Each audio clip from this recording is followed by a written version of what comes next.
All right. Well, guys, thank you so much again for being here. And can we give a hand to Grace Community for hosting us? Thank you, guys. Josh Dobler in the back, he's going to be up a little bit. This guy is a machine. And so we are very thankful for all that they've done. I am, like I said, reintroduce myself. I'm Jason Hague. I'm the associate pastor at Christ Center Church. This is my wife, Sarah. She is the children's pastor. And we want to give some real-world handles on what Corey was just talking about. Thank you, Corey. Wasn't that amazing? Man, oh man. So good. We have had a real burden for this whole realm to be able to minister to children that are dealing, particularly, with our world, it's dealing with developmental delays such as autism. So at Christ Center Church, since 2011, I think, we have had a thing that we've been doing, and so we're gonna explain that model to you here in just a little bit. But the reason it's so important to us is because we kind of see things from both sides of the desk, because we're in pastoral ministry, but we're also special needs parents. This is our family, 5 kids. Yes, they are pretty cute. Thank you. We're a little partial to them. That little guy on the right side in the polo, his name is Jack. Jack is 13 years old, and he has severe autism. He was diagnosed at 3, and we'll tell a little bit of his story. But he's 13 years old today. Today, but last month he turned 13. He's still functionally nonverbal. So his life is very different than that of his siblings, or than most kids. He goes to a school that is all kids on the spectrum, and so in our life and our parenting, we had to figure things out a completely different way. And it's forced us in our church ministry to see things different, to do things a little differently as well. So we're honored that you guys are interested in this stuff too, and because we really want to see the special needs community in Lane County really embraced to a new level. Amen? I've been writing about this since 2012, with our journey with Jack. Particularly my own journey. I just wrote a book, and we have a bunch of them out in the back. They're for sale for $15. It's called Aching Joy, Following God Through the Land of Unanswered Prayer. This one, I just want to be clear, this is not about this church model. This is more about our family journey, particularly my own journey of dealing with depression and all of these things, and going through a long season of losing joy and then recovering it, thanks be to God. So Josh is going to give a bunch of those away at the end, but I have one that I'm going to give away right now. Anybody come from out of town? Where are you from? Sutherland? Okay, cool. Why don't you guys, I'll let you guys, whoever. Yeah? Unless you don't want it. I didn't. Okay, that's good. I don't want to throw it. Come on. Yeah. All right. So let's dive in here a little bit to our story. I'm going to let my wife talk. Don't worry. She's not just my arm candy, my stage candy. She's going to go into the second half of this, but I want to start here. This is Sarah and Jack when he was about a year old. He was our first son. We had 2 older daughters, and you guys, our daughters came out speaking Elizabethan English, I swear. And, it was like, they learned so quickly, and all these things happened. And so I had all kinds of visions about what my life with Jack would be like, Like, okay, so they like all the word stuff like we do. And Jack, we're going to be playing football, right? And like we're going to be talking theology, and it's going to be... Just had all of these visions, and I liken it to the old propaganda war films and things. I think our expectations are like that. They're like watching propaganda films that we didn't even choose, but they're automatically running. So we had a lot of that. I had a lot of that. This is what my life with my son was going to be like. It was going to be amazing. And for the first year, he was hitting his developmental markers, and things were looking just, humming along. That projector's clicking along, and it's going to be great. Here is a video of when he was just about 12 months old. Yeah!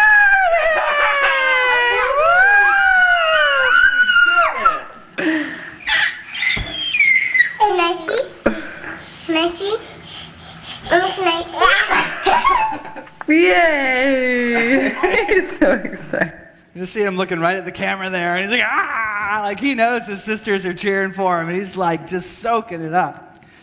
Well, we moved to Mendocino, California. We were working with Youth with a Mission, YWAM. I'm sure some of you guys are familiar. I grew up in YWAM in Tyler, Texas, and we relocated to Mendocino. And when we did that, there's a lot of fog in Mendocino, and this is appropriate because Jack went into a fog. All his vocabulary vanished. All his relational skill, all of that light that you just saw, this laughter in his eye, all of that was gone. And it didn't happen immediately. At least I don't remember it that way. Sarah remembers it happened faster than I do. And maybe, I don't notice many things, so maybe that was part of it. I'm just not very observant. But my friend Nathan one day said, I don't think I've ever made eye contact with Jack. And I thought, come on, that's ridiculous.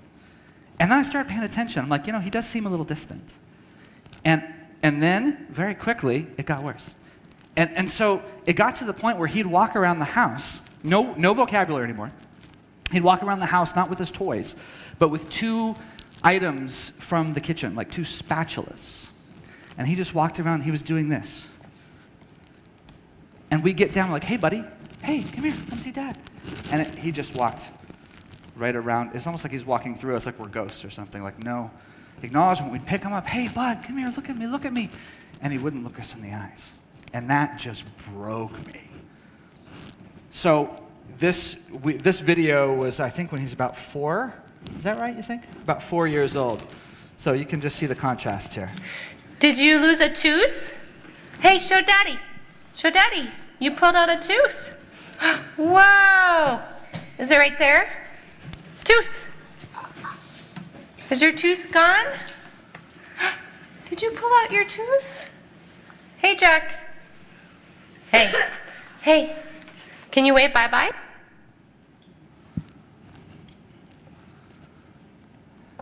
Still kind of hard to see those two back to back. When parents face that kind of contrast, when maybe it's not that drastic, but when they face this collision of rosy expectations with the reality of a disability that they don't understand and they're going to have to deal with their whole life, introduces all this kind of fear. When that happens, it can be a devastating thing.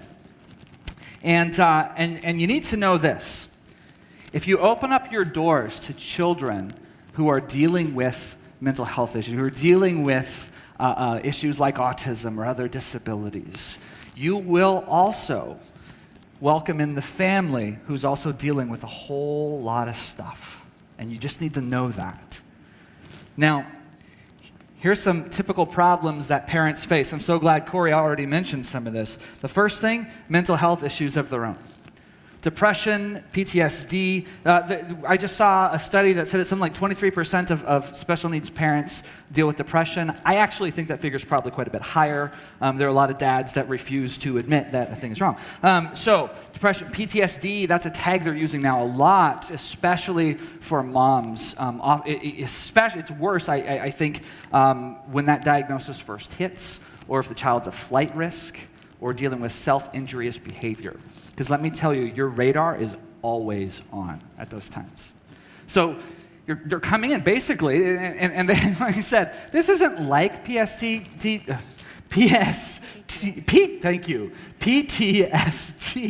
Oh, I couldn't say that. It's not like PTSD. It is PTSD. That's what they're dealing with. Other stuff, constant social apprehension. Because if you go into a public environment with your child, you don't know what's going to happen. Like, that's true of parenting in all cases, but this is different. Let me tell you, this is different. You don't know. Is a meltdown going to happen? And what are people going to think? All these things. Insomnia. Very often, personal experience. Marital strain. Also, personal experience. Thankfully, we didn't end up a statistic, but there are many, many marriages that fall apart after an autism diagnosis or something else like that. It happens very often. It often happens when the dad is so confounded and so depressed and so checked out, he just doesn't know what to do, so he just detaches and he leaves. Happens often. Family strife and rejection. Because mom and dad or grandma and grandpa or an aunt and uncle said, we don't really think he has that. We think really the problem is your parenting. Have you ever thought about that? You guys, these stories, it happens all the time. So that's just the parents. You've also got the children. Now, I'm not going to go too much into this because Corey did such a phenomenal job of that. But in addition to some of the natural trauma of dealing with the stimuli and all that, we've got social ostracism, which actually adds to the trauma, as he was saying. Bullying. The numbers are staggering and very sobering to see the number of kids who deal with a disability who are bullied at school. Very, very high, especially kids on the autism spectrum. I saw a stat, I wish I could have written it down, but I think it was something like 75%. They're going around in a world that doesn't understand them. And I'm not just talking about kids like my son who are nonverbal. They're living in a world, very often, that doesn't speak their language. So this is, this is very true. We have a lot of adults on the spectrum at our church, and we have one lady who's brilliant, and she had to go and teach herself. She had to go and actually study nonverbal communication. Like, what does it look when somebody flips their eyes that way or that way? And it's stuff because it's a foreign language to her. But so that's how she dealt. It's really amazing. She was able to work through that, and now she's able to process through. But that is what these kids are often dealing with. I don't understand anything anyone's telling me, and there's a secret language that they all have, and nobody will let me in. Also, very often there are siblings feeling overlooked and forgotten. Jack has 4 neurotypical siblings. He's the only one on the spectrum, 2 older sisters and 2 younger brothers. And they deal often, or they have often dealt with some of this. For example, feeling overlooked and forgotten. Because when all of your energies are poured into helping the one, it's like, well, what about me? Overdeveloped sense of responsibility. Not only for their brother, although that's very true, but sometimes for themselves too. Like, they have these unrealistic expectations about taking care of themselves. Sort of like, I've got to be good. I've got to keep things together because I can't rock this boat. I cannot rock this boat for mom and dad because this boat's already crazy. And feelings of embarrassment oftentimes. What is my brother or sister going to do in front of my friends? And that swings back, stuff like being in protective mode as well. And that you can swing back and forth in those directions. So you've got the parents dealing with stuff, obviously the child dealing with their stuff, and siblings. So these families, when they come into a public environment, you need to know they're carrying a lot of stuff with them. Very often these families are in survival mode. They're not thinking about thriving. They're just trying to get through the day. And what they need is a community. What they need is a church family. But, most of them don't get involved in a church. They never experience church family. And the reason is because the front door of a church family is that Sunday morning service. And that Sunday morning service can be incredibly difficult for them. Here's why. First of all, there's a whole lot of effort that requires going to a Sunday morning service when you have a child with autism or with other disabilities. Because, again, I know it is with all children, but remember, we have 4 neurotypicals as well. I know that's hard. It's hard to get out the door. It really is. But there's a whole nother level. They're like, okay, did you get the backup, food, backup little candies? You got those? Okay. Oh, wait, you got his special pictures, right? Like, we'd have a whole bag full of stuff. This is just Jack, and this is scenario number 1, and you've got all these backup plans that are going through. It's just an enormous amount of work with a lot of apprehension, and it's a whole lot easier to stay home on Sunday morning. Also, exhaustion. Naturally, a lot of times we're dealing with insomnia or all the meltdowns or all of these things. There's a lot of tiredness. Here's where it gets especially sad. Shame. A lot of these parents are dealing with shame because everyone else at church seems to know what they're doing with their family. These other kids, they just do the right thing, and I'm just... Very often, unfortunately, that shame was caused by a bad experience at church. Now, I have grown up in the church. My parents were YWAMers. I've been in some form of ministry for my entire adult life. I am not a church basher. I love God's people. And I didn't want to believe what I was hearing from so many parents in the blogging community, or so many who, as I bring stuff like this up and I'd write an article about it, and then people start writing in with their comments saying, here's what happened to me. And here's what happens. Here's what happens more times than I can count. That people had gone in and their kids started melting down, and somebody said this to them. Have you ever tried discipline? The Bible says, spare the rod and spoil the child.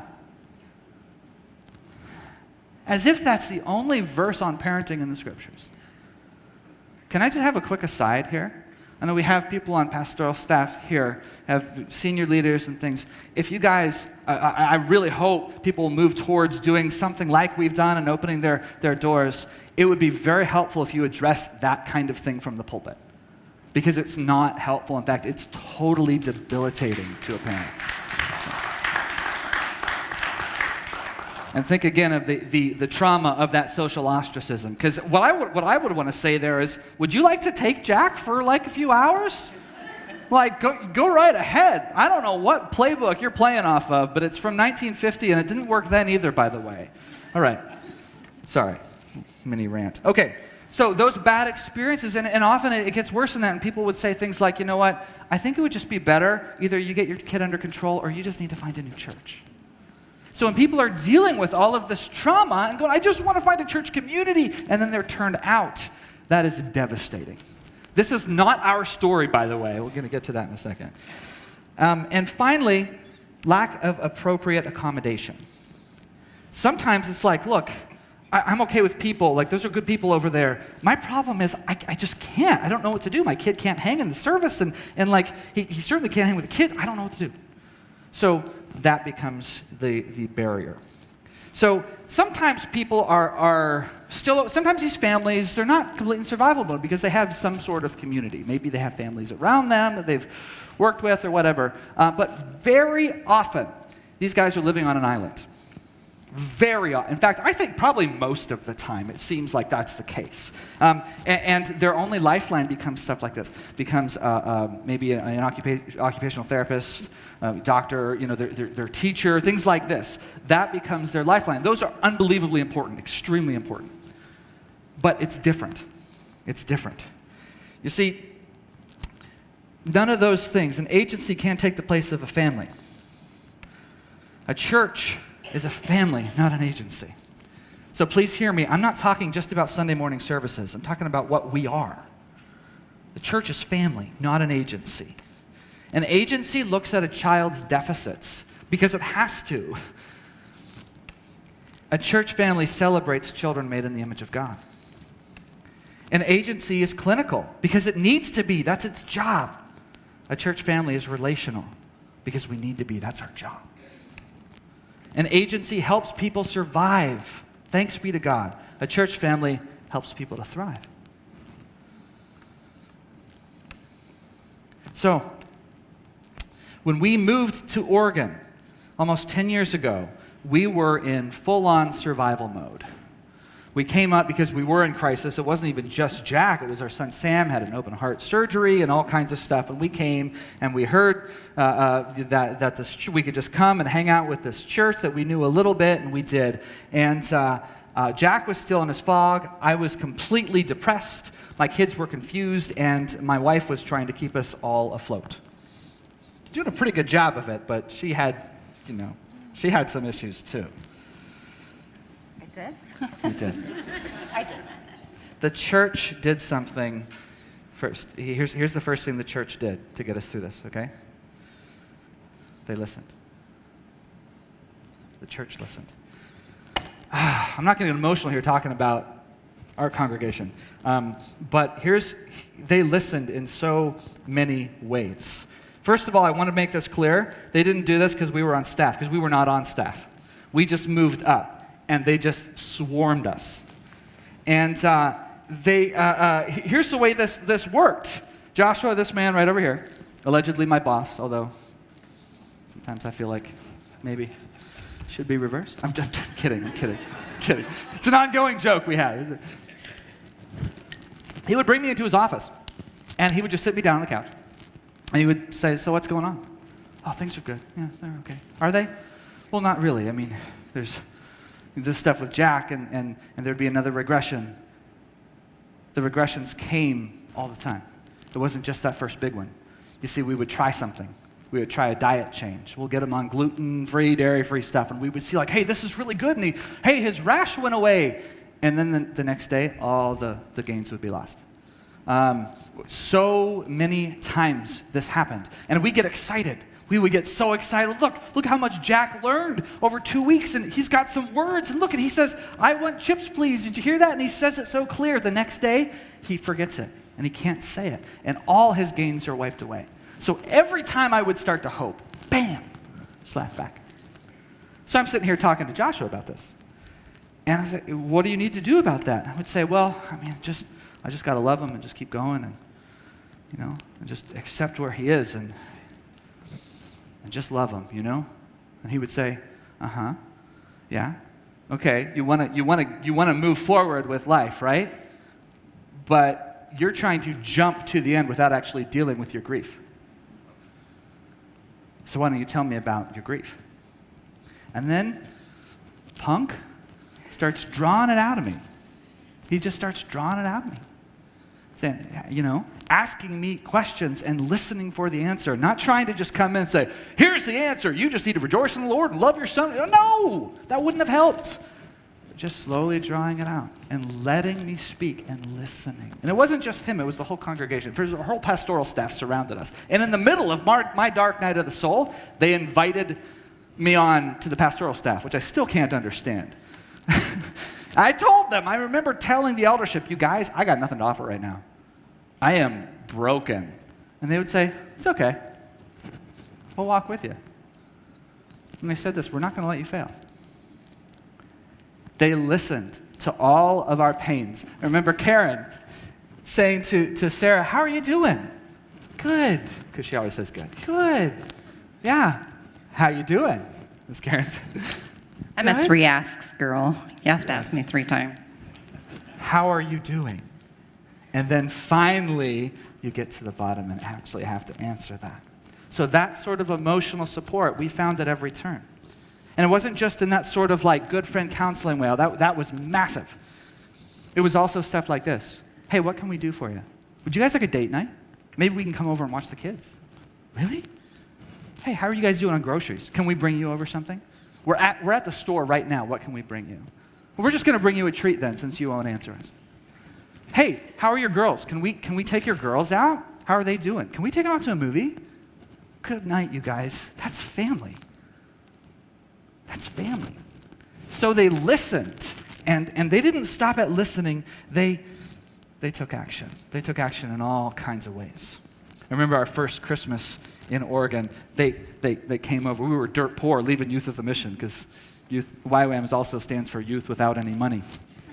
And we had nothing, and they just came with this minivan, and the gifts just kept coming out for our entire family. And they just kept coming. We're like, oh my goodness. It was the most beautiful thing to be embraced at that level. So it took a long time, you guys, but we walked together. And because we weren't walking alone, we came out of survival mode. I came out of my depressed state, It took a while, but that's what happens when you walk with family. That's what family does. This is something that we can offer not only to the child with special needs, but to the entire family. This is what we get to do because this is what the church does best. I want to tell you, there are more special needs families in your community than you realize. There's probably a lot more than you realize. You think, oh, this is kind of a rare thing, right? We don't see them very often in church. Well, yeah, I know, because they don't come. But they are there. I promise you they're there. So, I really, truly believe that if we look for a way to accommodate them, we look for a way to accommodate the kids, we can actually bless the entire family, and then here's a cool thing that happens. We get blessed by the family and by that child. It's a beautiful circle. So let's talk some details. You see, the way that the church ended up accommodating our son, and we opened it up to accommodate other families in our community, it all started just with this thing, right? The church listened and they took action. They came to us and said, okay, what can we do? Because they wanted to bring Sarah on as the children's pastor. I was already on as associate, and we're like, yeah, good luck. And they said, okay, what can we do? So I said, well, here's the problem. The way our church service is structured, everyone's together for the first, 45 minutes for worship and announcements, and then everyone goes to kids' church. Jack can't really handle either of those. We would love for him to, but he just gets super overstimulated in the main service, and he just can't hang with the other kids. He just freaks out. We would love to have him just Main Street with everybody, but maybe we could find a place, a sensory-safe environment where we could have some people work with him who knew what they were doing. And maybe we could have a sensory-safe classroom and a flexible support team for inclusion. And so that's what we built. They said, okay, let's do it. And that's what we built, and that's what we've had running. And it was a beautiful thing. Now I'm going to hand this over to my wife because she's going to talk some details, and can I sit down? Is that okay? Do it. Sweet. Awesome. I'm the detail practical. Give me some practice here. So right on, they listened and they asked those questions. Sometimes, you guys, we don't have to know answers. We didn't know answers as parents. We were like, whoa, we were, kid number 3, you got this, right? And then you go, I don't got this. I need help. And so what the church did is said, hey, what can we do? What do you need? What does this look like? And so asking questions. Do you guys know how to ask questions?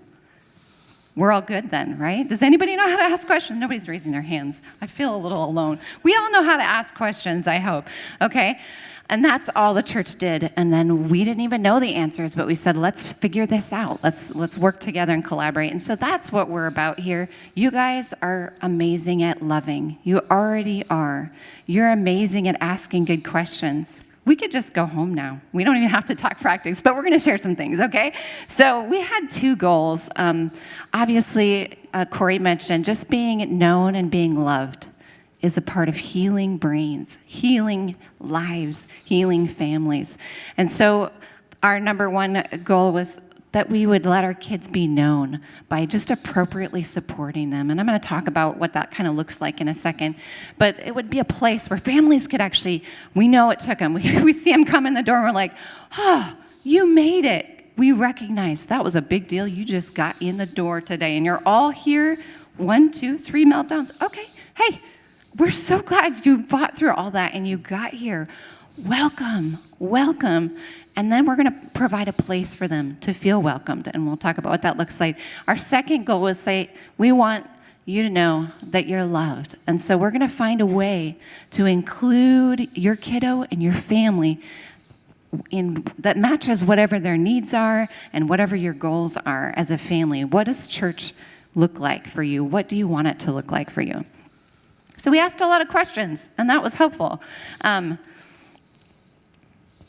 We said, okay, so our church family said, what do you think we need? We said, well, we kind of feel like we need a space because right now, this is like, we're barely hanging in there. Kids' church, I'm chasing Jack under the table. It's not working here. So we said, let's just set up a sensory-safe classroom. And we called ours the Open Heavens Room.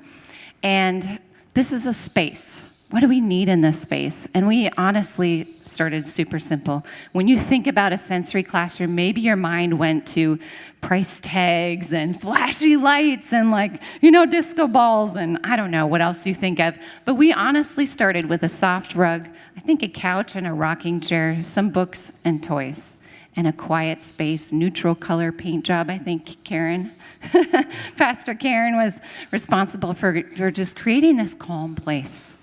And that's all we started with. You don't really need much, okay? It can be super simple. What our goal was, it would be awesome to have $1 million and make an amazing room, but I actually think we maybe need to take a second and ask some of those questions that we talked about, because the basis for our room to grow has just been, who do we have? Who do we have? And so we started finding, who do we have? What do you love? Oh my goodness. Okay. You love our son Jack loves Disney Pixar. I got some of those books at home. I'm going to bring him in here. And he'll be like, oh, my best buddy, Lightning McQueen, is in this room. I feel so excited to be here. I recognize my friend Lightning McQueen. I feel safe. So for our son, that's what made him feel safe. And so we found time after time as we ask families, we have a little intake form that just helps us kind of get on the way to remembering, asking these questions. What are their interests? So we have a one in our room who loves hair dryers. Her very first question to anyone who comes by is, do you have a hair dryer? What color is it? And she said, I think her favorite color is pink. She has this pink hair dryer, and we found that out, and we're like, I'm going to go down to St. Vinny's, and I'm going to see if they have a pink hair dryer. I got my $2. I'm buying a pink hair dryer.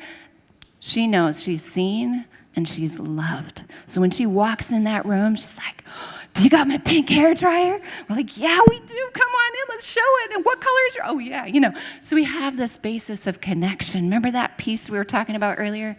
Something to connect on. And it doesn't have to be expensive, but it's important. I was just going to say, this is very typical. I know a lot of you guys know who have experience in the special needs world. Very common to have very specific obsessions and things that they just absolutely love. This is a very specific obsession. This is why things like this are super powerful. Because if you can find out what's the thing they really, really love and then go get that thing, dude, you're golden. Friend for life, right? Just like Corey said. Sorry. That's right. So on that form, too, we also asked things like what triggers or trigger words. For Jack was trigger words. So we had a couple things for a season. And like, if you say bring, take, or home, he's going to flip that lid. It's just going to go crazy. And so we would kindly let the teachers know, hey, if you could just, this is what's happening. Someone might have said the word bring.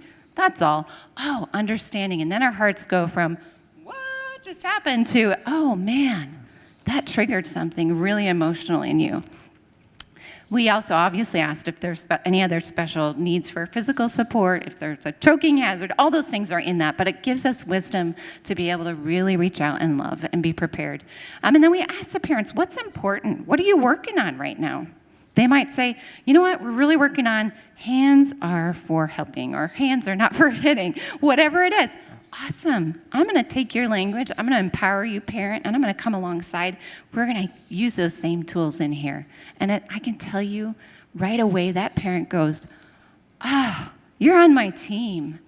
What? Really? You care to do that? You're going to carry on what we've been working on this week. Absolutely. Or some of them might say, it's really important to me that we work on getting him into regular kids' church. Awesome.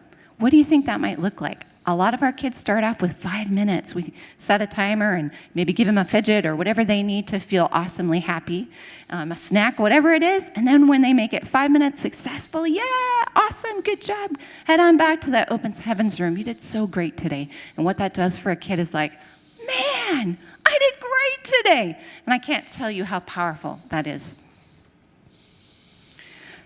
So again, we're creating a space that meets their needs, whatever that might be, and capitalize on what their interests are, so they can be known and loved. The power of using our preferences and interests, we already talked about that idea of connection, and one of them, just an example of that, we have a kiddo who is nonverbal and a teenager now. Our one love is sticky tack, and I was like, you know what? I would rather spend $20 on a whole lot of sticky tack than $10,000 on a whole wall of these awesomely cool lights that when my son walks in, it might cause him a seizure. So I just want to sew that into you. If you're thinking, I have to have a huge budget to create something, really, it doesn't have to be. It doesn't have to be expensive. But man, the ability then that we had, finally we had something we could connect on. For a child that wasn't able to use words, he was able to create this incredible whale or dinosaur, and we'd be like, oh, that's a whale, and his face would just light up because he saw, like, you saw me. You knew what I was doing. And then pretty soon we got to this place where we could go, hey, do you think you could make an eagle? And we get this response back in this cool eagle. And so all of a sudden now we have this positive interaction with someone where at the beginning we're like, I don't know how to connect with you. We just needed one little thing, and then we had a connection. So when we're in this room, we're always just trying to find a way. How, when I'm here, can I convey value? Maybe it's just sitting next to you and doing what you're doing. If it's, I don't know what it is, maybe I'm just ripping paper together. We're just going to sit together, and I'm going to rip paper with you because we're together. We're doing it together, and I'm showing you that I value whatever it is that you're needing right now. If that's what it is, I'm going to do it with you. And while I'm doing that, I'm going to presume competence. I cannot tell you as parents how powerful that was. There was a summer that we decided, I just asked the Lord, I'm like, God, I need what your goals are for Jack this summer. And he just so clearly spoke that thing that he said, treat everything as communication. And I know I just was sharing that with Corey because I was like, oh, I didn't even have this amazing knowledge back then, but God was so faithful to give it to me. So I just want to share that with you because you guys, so many of our kids, I'm gonna lose it. They don't get treated as though they understand, and then we find out years later they heard every word. They received all those signals that Corey talked about of rejection. They knew exactly what was happening. So we gotta presume that they know and treat them that way, okay? And we're going to come alongside, and whatever strength we find, even if it's a tiny victory, we're going to encourage those strengths. We're going to watch. We're going to do a lot of watching, observing, joining whenever they let us, whenever it's possible, and just celebrate those small victories. And then we're going to empower. That in this room, we have lots of choices because choices are awesome. When one thing is just horrible and miserable and awful, if you get to choose something else, sometimes that is just amazing. That just makes all the difference. So we empower with a lot of great, awesome, not overwhelming, but specific choices that they can make. And then we equip them with tools that we talked about with the parents. What are we working on this week? Awesome. Let's see if we can help him come alongside and play nicely with a friend. We're on it, okay? And tools for peace. Deep breaths. That's what we're doing today? Awesome. Let's do some deep breaths. So some of our kids struggle, just being inside their own skin is so overwhelming. You guys saw that in that early video. Just being in any kind of new environment is like, whoa, that's way overwhelming. So we just have an area. It doesn't have to be fancy. Someone just built us a quiet space from our church. It wasn't anything fancy, but a place to just reset and be, I need to be alone. I need to maybe have a pillow squishing me so I can feel calm again. And then we this is stuff we've accumulated. Remember, we started with just a couple things, and we've accumulated things that have been really helpful. Having a sensory play area. Again, we get to stick our hands in the messy. I love playing with messy stuff. I forgot. So you get there with a kid and you get to, this is so much fun. So we invite that messy sensory play, and we join them whenever they're ready. We join them. Another awesome way, it doesn't have to be this. A parent just had a ball pit, and she's like, this is taking up space at my house. Could you guys use it? Yeah. We want a safe sensory outlet for energy that doesn't look like, it's, hey, and into the ball pit, okay?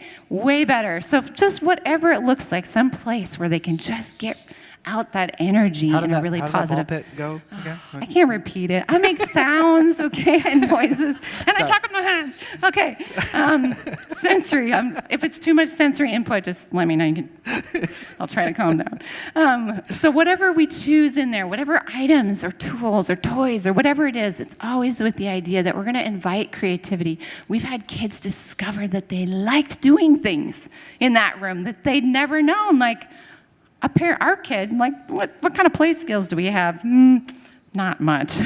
But we found toys that allowed kids to go, oh, I can build something? I hate Legos, but I love these little magnetic things. I can do that. I didn't have the fine motor skills for the Legos, but I could do something else. So that's what we're looking for in their tools, that they can be creative and feel successful in that. Things that will help them focus. Because focus sometimes helps them get back to that front lobe brain, right? And out of that emotional state. And then there's that sense of pride of, I did this thing. And then they get to work together. And honestly, we've had so many first-time friendships form in this room where parents are like, what? They've never played nicely with someone. And now they're actually giving turns. We give turns. We don't take turns, but we give turns, and then we build together, and it's just been a beautiful, beautiful thing. So we have this positive interactions again, reaffirming you're seen, you're loved. This is a safe place. So we have this awesome room. The next thing they said, okay, well, you said you might need someone who knows what to do, right? That's helpful. I felt like I don't want to just plunk a volunteer who, bless their hearts, is going to do their best, but really doesn't have a skill set that our kiddo needed and a couple others that we had in there. So they said, great, who is that? More questions.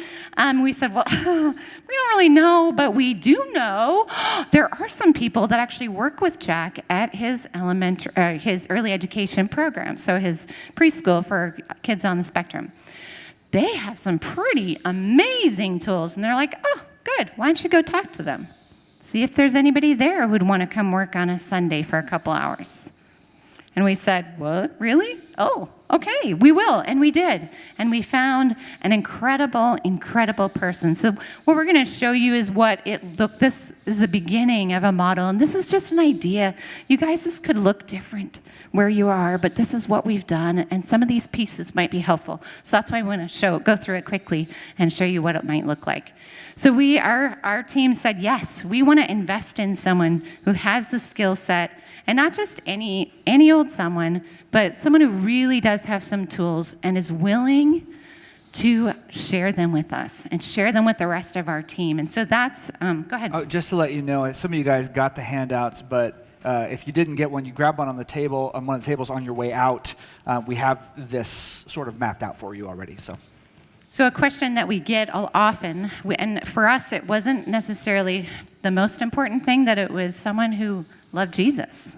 Because honestly, I have never met more patient people that display the heart of the Father in working with our kids than in his early education program. And some of them did know Jesus. And this one, we were like, you know what? It's actually more important that they have a set of tools and they're able and equipped to work with our kids. And you know what? The cool thing, God is so good, isn't he? Because we brought someone who's in a really rough time of life, and we said, would you do this? And would you be willing to share these tools? And she said, yeah, I could do that. And what's happened after a couple of years now, she brought along a son who was not loving Jesus, not even wanting anything to do with Jesus. Now he's not only plugged into our youth church, he's leading our youth church. He's helping to lead as a student leader. And she herself is just loving being part of the family of God and just was baptized just a year or so ago. So just a beautiful thing that God can do. You just never know. But for us, it was more important that someone who had the skills and the heart to teach others. So we found our amazing specialist who would come in at the very beginning. We just started, we had this little troop, and she would come into worship, and they'd have headphones, this little row of kids coming in with headphones and their fidgets and maybe some snacks, and come on in. Maybe we'd last 10 minutes or 20 minutes. But what that spoke to our church family is that, wow, we see you. Hey, pretty soon you had people going, oh, yeah, they're here today. That's so great. Okay, and it just created and stirred the sense of you're here. You're part of our family, and you belong. Okay, and then pretty soon we realized, wow, we're getting so many kids. I'm having to can you come help us transition here? So we needed a transition person to enter the service and transition back. And some kids were starting to be ready to do that. Okay, 5 minutes, kids church, awesome. Okay, so we needed our transition person, and we call them we call them our hallway ninjas. I mean, who doesn't want to be a ninja? Come on. We have found so many people that are like, oh, kids church, but hallway ninja, yahoo. So they're that roaming person. They're always just present to help the kids through transitions. If they're getting overstimulated, maybe we were doing an activity in class, it was just too much. I need a timeout. I need a break. Let's go take a walk down the hall. Let's go get a drink, okay? And oftentimes we'll have that little talker. Oh, we know. We love that little talker. It's just like, and I'm like, oh, man, you know what? Our hallway ninja would love to hear your whole story. So they go on a walk.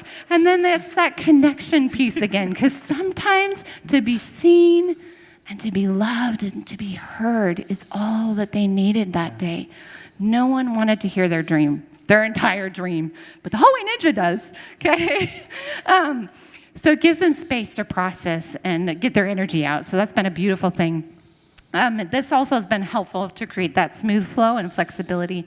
And then it allowed that adding to our team, we needed to allow our specialist to become part of our church because it was important to her. She said, man, I would love to come to church sometimes. So we're like, great. Now what do we need? We're just building this as we go. We ask questions. What do we need? How about some interns? How about we do that? And so we found some interns. We selected them. We said, hey, would you consider being an intern in this room? Work alongside that specialist. Get some training. Get some skills. Now they're on call. So if we have a really urgent situation, you're on call today. Come on over and be backup. So we've built our team as our church, our family has grown. And now they rotate. So our specialist gets to go to church. Yahoo! And then they lead in that room. And a lot of them have come through that room and gone on to pursue or at least work in a field that's related, which has been so beautiful because now they've taken those skills and they're blessing other families and other kids. So as we grew, we just continue to grow. You know, as you grow as a family, you go, how do we got to do things a little bit differently? So we added another layer of on-call support. And that was especially in those times where we need some extra hands, we need an extra body to help us with de-escalation. We have some people that weren't even necessarily in kids' church, but are just skilled. They have either training in that area or have just an amazing ability to calm, okay, to breathe calm. And they're like, dude, we need you, calm person. Come on in. They're just available. And again, it's actually not that hard to find people. It seems like a lot of people, but when we ask people to use their gifts, something changes, right? Usually they're willing. So what this looks like then with our kids' teachers, you guys probably have kids' church teachers, right? We already have them. So let's strategize with them. We gave our teachers permission and grace to say, I think I got this kind of face, and I think it means he might be blowing in just about a minute. So I don't know what to do with that. Hey, hallway ninja. Hey, specialist, could you come and help? Or we've had eruptions happen. They're under the table screaming at each other. What do I do? I don't have to have the answers. Guess what? I have some people that are here to help me. Whew, that makes my job a lot better. If I don't have to know, I can just go, I need some help. And get it. So that's been the beautiful thing. And they're getting ongoing support and training. And some of them have got some mad skills now that they didn't have before God brought these beautiful families into our lives. So in our, the way we operate in our church is a lot of our middle schools, they get out of 5th grade, they go on to either joining the regular service or they come in and be an assistant. And we know a lot of 6th graders are like, ooh, do I want to sit for the whole sermon? No. Sorry, Joshua. Sorry. So they get to come and hang back with me and be an assistant or with some of our other teachers. But what that does for them is just such a beautiful thing. They get to give back into the body, into this family that we're part of. And many of them will come alongside as a peer buddy. Hey, let's just sit with them. You can encourage them. They're here for 5 minutes. So you guys can take a walk, find the hallway ninja. Just help them through those transitions, which has been a beautiful thing. So with that kind of support, this team was built gradually. We didn't have this all at once, and you guys don't have to either, but there may be pieces that you go, I think we could do that. Let's start there. With the support, so many of our kids actually have come through that full support classroom, that open heavens room, to being fully included in our regular kids' church. And our regular kids' church, it's a little different. It just is. It is different. We do a lot of resetting things that we didn't do before, but actually, it's good for all of us. Sometimes I'm like, okay, I think I need a reset break. Okay, everybody touch your, we're going to reset our brains. We'll take a little quick march around the room, and now we're all calm and good, and we can focus again. So it's really changed and given us grace to do that with all of our kids, which has been beautiful. And a lot of those kids have actually transitioned from kids' church through that open heavens room where they needed all that support for the entire service into kids' church, come back and said, can I be an assistant? guys, remember that piece when we talked about survival to thriving? That's what we're finding. They're thriving, and then they're realizing the joy of really being able to help others along the same journey, because they're like, dude, I remember I didn't want to say anything in front of anyone, and it's okay. You don't have to. You can just sit with me and be quiet. That's all right. I was one of those. And they bring that beautiful picture of what family looks like. So where could this go, you guys? Well, I have a story. One of our families are just amazing. They're an amazing family. They have 6 kids that they fostered. They fostered many kids, but they fostered and adopted 6. Every single one of them was drug affected in utero, so mom was on drugs. And they had a variety of diagnoses and a variety of support needs. And they came to us. And man, they couldn't go to church just anywhere. And we didn't know. We're just going to go, okay, we know how to ask questions. What do you need? What does that look like? What do you like to do? What's your favorite thing? Okay? And every single one of them has come through. One of them I want to talk about, we just embrace them. We ask questions. Kyle, he was diagnosed with autism spectrum disorder. He had behavioral challenges, emotional regulation challenges, learning delays, memory issues, all of these that had been affected when he had nothing to do with it, when he was in his mom's tummy and she was taking drugs. Okay, all of these things impacted him.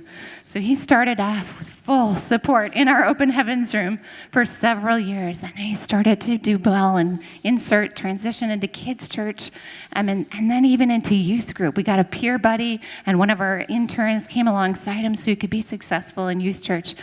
And he was doing well, except for school. He was not thriving. He had the bullying, all those things that we mentioned earlier he was dealing with. His mom brought him home, tried to do some homeschool, was just struggling. When a kid is learning one lesson and then doesn't remember it the next day, what do you do? How do you proceed? How do you feel? How do you fight that feeling of, I failed? How I can't figure this out? So she came to us and she said, can you help me? What can I do? And I just started asking questions. What does he love to do? She said, he loves fixing things and building things. I'm like, oh, okay. So she said, well, do you think there'd be a possibility that he could just come and help you like one day a week or something? That would I think it would help his confidence, because right now he feels like he just can't do anything. And I said, you know what, I'd love that. So bring him on over. And he would come and help me prep stuff and crafts. And I'm usually like looking around thinking, okay, what can I have him do? And it grew from, I just gave you that thing and you're done? Okay, let me check. Jeff, youth pastor, you got something for Kyle? Do you need anything done? Set up chairs. Oh, you know what? Maybe you could learn how to do sound too. You could help me set up the sound. Oh, okay. So he started coming along. Our administrative pastor said, hey, Kyle, do you think you could help change some light bulbs and fix this thing over here in the back room? Yeah, I think I could do that. All of a sudden, he was gaining all these job skills. And he added another day to come help us because our list kept getting longer and he just kept accomplishing them all. He was learning some mad work skills, amazing work skills. And so just recently, earlier, a few months ago, he came to our administrative pastor and said, you know what, I'm thinking about, I need to like apply for a job or something. And she was like, we can't lose Kyle. We need him.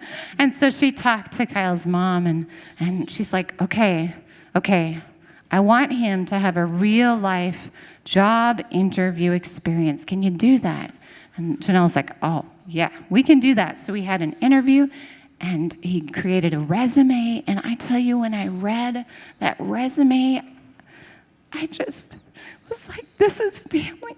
This is what we have the power to do, to equip a young person whose life was just destroyed, that was not within his control, and his family. We could come around him and look at the confidence that he can walk in. So we, with joy, just a couple months ago, hired Kyle as part of our maintenance team. And I tell you, what started off as what can I find for this guy? Dude, it's like, dude, we need you. You have skills that we need. And he is amazing, amazing person. And his family now is not in survival mode. They're now ministering to other families who are coming in with foster care. There's years of experience. So they're in this place where they can reach out and love others and help them on the same journey as family. I can't talk when I'm sitting down. I'm going to wrap this section up. That was good. Wasn't that wonderful? You're good. I like you. We should go out sometime. In Mark chapter 10, there's this instance, and there's a couple of parallel passages when Jesus is teaching. You remember this? And the kids are trying to come to him. And it says the disciples rebuked them. And we thought about this. We're like, there's no way these were cute little angel kids, Because if these are the cute kids, it's like, Peter would have been like, oh, a princess dress. Yeah, master, can she come sit on your lap and take a quick picture or something? Or that would have been, no, there's no way. There's no way these kids were these cute little behaved kids. They probably were running around kicking Peter in the shin, pulling Bartholomew's beard, maybe having a meltdown. Maybe like, I don't know what's going on. Like all of these things. These were kids that are dealing with all the things that our kids do today. And what does Jesus say? Hey, let them come. He says, let them come. And that's what I want to challenge you guys with. Because here's the thing. Jesus values the individual. He values the individual child. And when we're talking about trying to reach the children in these families, I want to tell you this. It's not only for their sake. It's for yours as well. Because these children can enrich your life in ways you'd never expect. And these families can enrich your life and your congregation in ways that you're like, well, wait a minute. You were like falling apart a couple years ago, and look at you now. So what I want to challenge you with is to take Jesus' words personally. Let the children come to us. Let the children come to our church. Let the children come on Sunday morning. Let's find a way to embrace them. Because we can not only bless them, but I'm pretty sure they have some blessings for all of us as well. That's my challenge to you. Jesus loved the one. And we can too. And I know you can. Josh Dobler, where are you? Oh, he's right over here. Welcome, Josh Dobler. He really is the one who's responsible for putting this thing on more than anybody else. So thank you, sir. All right, let's give them a big round of applause. I'm the kids pastor here at Grace Community Fellowship, and one of the reasons I was strong-armed them into letting us host it is because this is something Grace Community Fellowship needs to work on. We have families in our community, in our faith community, that need us to ask questions. They need us to come alongside them. They need us to figure out solutions and accommodations to help their kids and to help those parents.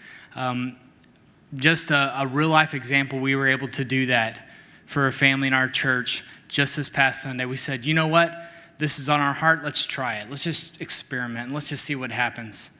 And so a family that had stopped coming for 6 months because their son with autism can't handle being in a classroom setting, were able to walk in our door because all we did was, we had a classroom. That's it.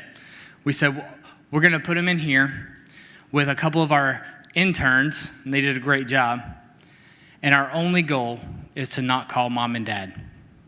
We had called them over and over and over again, and that is what had driven them out. If all I'm going to do is go to church and be called out of the service and out of the worship, then why go? And so we decided that's not going to happen this Sunday. And when they picked up their son and walked out, man, it was like, yes, we can do this. And I want to tell you that because some people think we're a large church, but we don't have the answers. We're right where you are. Whether you're a large church or a small church, this is something that every one of us can do. We can help those families. It doesn't matter how much money you have or how many resources you have. You can make a difference in these families' lives. And I want you to join me in doing that. Can we do that? All right. I was really challenged. We were praying right out here before the service began, before our event began, and Jason was telling me that at Christ Center, they've been praying for this event that 5 churches in our community would find a way to move forward with a special needs ministry in their church. Wouldn't that be awesome? Wouldn't it be awesome if it was 10 or 15 or 20? That's what we need. So would you join me in prayer? Let's do that now. Heavenly Father, God, we are so very thankful for what we've heard tonight, the challenge that we've been presented. We can't do it on our own. We need you. We need you to help us to find ways to love families no matter what challenges they face, no matter how hard it is for us.